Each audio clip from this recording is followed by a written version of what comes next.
Assalamualaikum warahmatullahi wabarakatuh. Kembali lagi bersama saya Tesya Reko Zawaludin.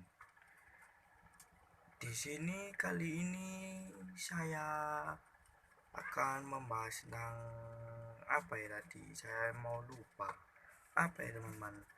Oh ya, membahas pemberian obat secara supositoria. Sebelum saya menjelaskan, tolong bantu channel saya tentang yang berisi tentang pelajaran saja. Tolong bantu like, comment, and subscribe. Dan jangan lupa share kalau bisa. Semoga ilmu yang saya berikan bermanfaat. Amin. Saya kali ini akan membahas pemberian obat secara supositoria. Pemberian obat secara supositoria dibagi menjadi dua, yaitu perektal dan pervagina. Yang pertama, pemberian obat supositoria perektal, yaitu bentuk obat supositoria rektal berbeda dari obat supositoria vagina. Bentuk obat supositoria rektal lebih tipis dan bulat. Bentuk obat yang ujungnya bulat mencegah trauma anal ketika obat dimasukkan. Obat supositoria rektal mengandung obat yang memberikan efek lokal, misalnya meningkatkan defekasi, atau efek sistematik, misalnya mengurangi rasa mual dan menurunkan suhu tubuh. Tujuan pemberian obat secara supositoria perektal yang pertama yaitu memberikan efek lokal dan sistemik. Yang kedua, tindakan pengobatan ini disebut pemberian obat supositoria yang bertujuan untuk mendapatkan efek terapi obat. Yang ketiga, menjadikan lunak pada daerah feses dan merangsang buang air besar. Yang keempat, pemberian obat ini diberikan tepat pada dinding rektal yang melewati sphincter ani internal. Lalu ada indikasi pemberian obat secara supositoria perektal. Yang pertama, mengobati gejala-gejala rheumatoid, spondylitis, ankylosing, gout akut, dan osteoartritis. Yang kedua, untuk pengobatan konstipasi atau wasir. Lalu yang ketiga, untuk efek sistematik seperti mual dan muntah. Lalu kontraindikasinya, yang pertama ada hipersensitif terhadap ketoprofen, acetosal, dan lain. Yang kedua, pasien yang menderita ulkus, ventrikum atau peradangan aktif, atau inflamasi akut pada saluran cerna. Lalu bronkospasme berat atau pasien dengan riwayat asma, bronkial, atau alergi. Yang ketiga, gagal fungsi ginjal dan hati yang berat. Yang kelima, supositoria sebaiknya tidak digunakan pada penderita piotitis atau hemoroid. Yang keenam, pembedahan rektal. Lalu selanjutnya ada pelaksanaannya. Yang pertama, persiapan alat. Yang pertama ada supositoria rektal atau tub salep dan aplikator salep. Yang kedua ada catatan pasien dan daftar obat pasien. Yang ketiga, bantalan kasa ukuran 10 cm x 10 cm. Lalu yang keempat, sarung tangan. Yang kelima, pelumas dalam larutan air. Yang terakhir yaitu pispot. Lalu yang kedua, persiapan pasien. Menjelaskan kepada pasien tujuan tindakan yang akan dilakukan. Lalu memberitahukan prosedur tindakan yang akan dilakukan. Beritahu pasien untuk tetap berbaring atau miring selama kurang lebih 5 menit. Menutup jendela, korden, atau memasang sampiran atau schedule bila perlu, atau disebut dengan menjaga privasi klien. Lalu yang terakhir, menganjurkan orang yang tidak berkepentingan untuk keluar ruangan terlebih dahulu.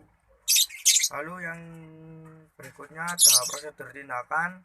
Yang pertama, periksa kembali order pengobatan mengenai jenis pengobatan, waktu, jumlah, dan dosis obat. Lalu yang kedua, siapkan pasien. Yang ketiga, identifikasi pasien dengan tepat dan tanyakan namanya. Yang keempat, berikan penjelasan pada pasien dan jaga privasi pasien. Selanjutnya, atur posisi pasien dalam posisi SIM dengan tungkai bagian atas fleksi ke depan. Selanjutnya, tutup dengan selimut mandi, panjangkan area perineal saja. Lalu selanjutnya kenakan sarung tangan atau memakai APD. Lalu selanjutnya buka suppositoria dari kemasannya dan beri pelumas pada ujung bulatannya dengan jeli.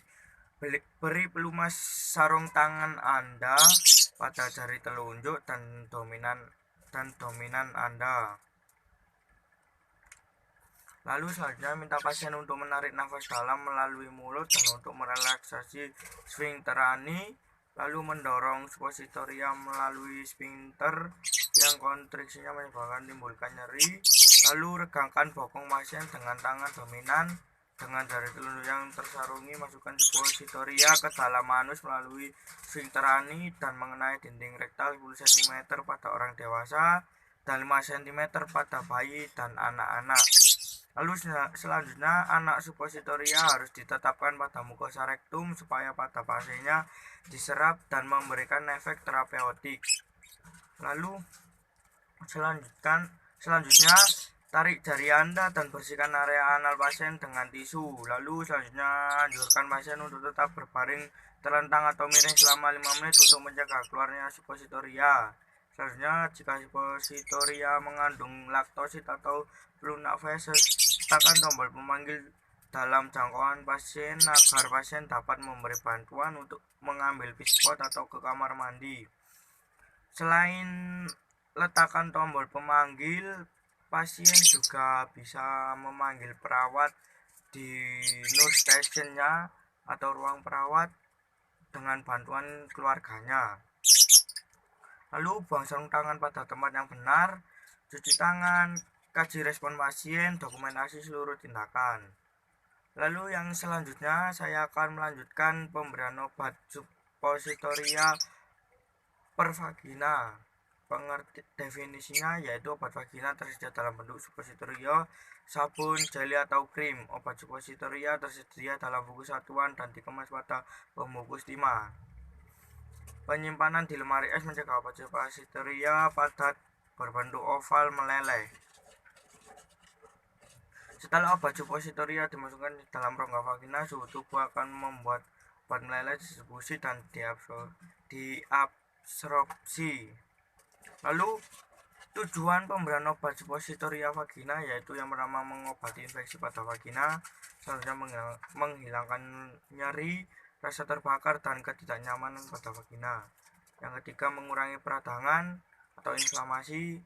Selanjutnya, indikasi dan kontraindikasi tindakan pengobatan ini disebut pemberian obat suppositoria yang bertujuan untuk mendapatkan efek terapi obat. Indikasinya yaitu vaginitis, keputihan vagina dan serviks, leher rahim karena berbagai etiologi, ektropia dan parsio dan serviks.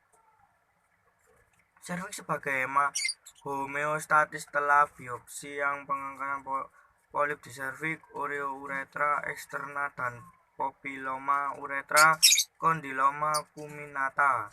Luka akibat penggunaan instrumen ginekologi untuk mempercepat proses penyembuhan setelah elektron koagulasi.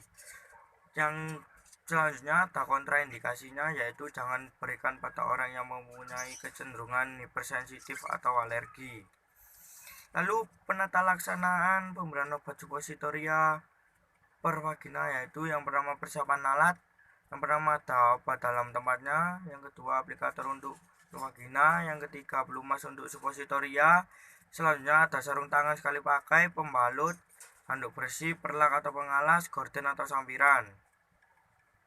Selanjutnya persiapan pasien dalam lingkungan, menjelaskan kepada pasien tujuan dan prosedur tindakan, memberitahukan prosedur tindakan yang dilakukan, tanyakan kesiapan pasien. Selanjutnya menjaga privasi pasien seperti menutup jendela, korden, memasang sampiran atau sketsel, dan menyalakan lampu penerangan. lalu menganjurkan orang yang tidak berkepentingan untuk keluar sebentar. Selanjutnya prosedur tindakan, jelaskan. Yang pertama ada jelaskan prosedur yang akan dilakukan. Lalu gunakan sarung tangan steril, buka pembungkus obat dan pegang dengan kain kasa. Selanjutnya bersihkan sekitar alat kelamin dan kapas sublimat. Anjurkan pasien tidur dalam posisi dorsal recumbent. Apabila jenis obat suppositoria, maka buka pembungkus dan berikan pelumas pada obat. Regangkan labia minora dengan tangan kiri dan obat sepanjang dinding kanal vagina posterior atau atas atau benar lupa, posterior itu SIAP. Bagian vaginal yang belakang ya teman-teman, sampai 7,5 sampai 10 cm. Setelah obat masuk, bersihkan daerah sekitar orifisium dan labia dengan tisu. Anjurkan untuk tetap dalam posisi kurang lebih 10 menit agar obat bereaksi. Lalu selanjutnya cuci tangan. Selanjutnya catat jumlah dosis, waktu, dan cara pemberian. Catatan: apabila menggunakan obat jenis krim, isi aplikator krim atau ikuti petunjuk krim yang tertera pada kemasan. Regangkan lipatan labia dan masukkan aplikator kurang lebih 7,5 cm dan dorongkan menarik aplikator untuk mengeluarkan obat, dan lanjutkan sesuai langkah nomor 8, 9, 10, dan 11. Begitu penjelasan dari saya tentang pemberian obat secara suppositoria. Kurang lebihnya nanti bisa di komen aja, dan pasti manusia tidak luput dari kesalahan. Maka saya sendiri mohon maaf yang sebesar-besarnya kalau ada kekurangan dari video kami. Selesai sudah penjelasan tentang pemberian obat secara suppositoria dari saya. Nanti pasti ada video selanjutnya tentang tugas atau penjelasan tentang materi selanjutnya. Tunggu saja, makanya pantengin terus channel saya, Mirip Desyar. Sekian dari saya. Wassalamualaikum warahmatullahi wabarakatuh. Bye bye.